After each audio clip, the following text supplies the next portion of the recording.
रामकृष्ण हरी.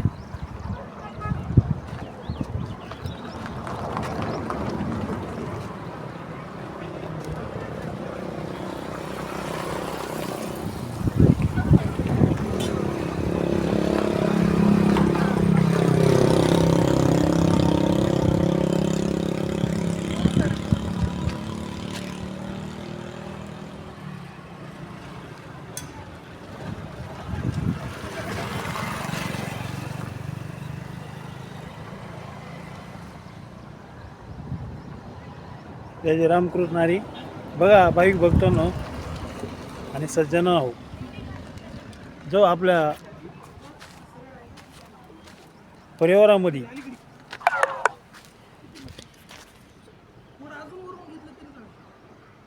आपल्या नात्यामध्ये जे काय मतभेद व्यक्त होतात आणि परिवारामध्ये जे दोष निर्माण होतात, ह्याचे कारण फक्त बाहेरचे लोक आपल्या तुलना टाकतात. म्हणजे तुलना म्हणजे काय की आपल्याला परिवारामध्ये एक भांडण करण्याचे एक सूत्र टाकतात. आपल्या जवळचे असतात, आपल्याला कळत नाही.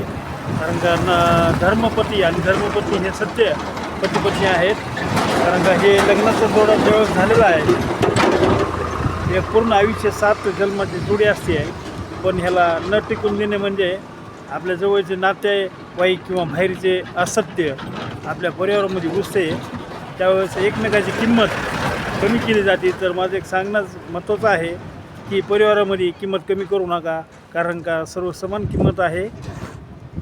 आणि हे भौतिक आकर्षण आणि असत्यावर जास्त प्रेम करू नका. कारण सत्यावर प्रेम करा.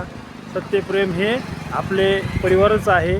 आई वडील, पती पत्नी आणि जे मुलं आहेत त्यांची काळजी घ्या. सत्य जाणा आणि सत्याच्या मार्गाने चला. त्यावेळेस आपलं सर्व काही कुशल मंगल व्हायसारखं आहे. जो काही आत्ता बरेच काही गोष्टी आपल्याला ऐकण्यात येतात, आपण पाहतो, ह्या गोष्टी सगळ्या भ्रमाच्या आहेत. ह्या भ्रमामुळे चांगले परिवार तुटत आहे. तर परिवार तोडण्याचं काम करायचं, आपल्याला तोडण्याचं काम करू नका. कारण का मी बरेच व्हिडिओ पाहिलेत की आतापर्यंत परिवार तोडलेले ऐकतोय, पण जोडलेले एक पण व्हिडिओ ऐकलेला नाही. त्याच संदर्भात मी तुम्हाला सांगण्याचं एक विनंती करत आहे, नम्र विनंती करत आहे. तुलना सोडा आणि परिवार जोडा. कुणी असो, कुणाच्याही परिवाराचं नुकसान आपल्या हातून घडू नये अशी एक आपण दक्षता घ्यावी. कारण सांगण्याचं एक महत्त्वाचं आहे की आपण आपल्यामुळं जर कोणत्या परिवाराचं जर नुकसान होत असेल तर त्याला 7 पिढ्यापर्यंत पुण्य लाभत नाही. त्यासाठी कधीही सहयोग करा आणि मदत करा. चांगलं परिवाराची सुरक्षा ठेवण्यासाठी मार्गदर्शन करा. हे जे रामकृष्ण आहे.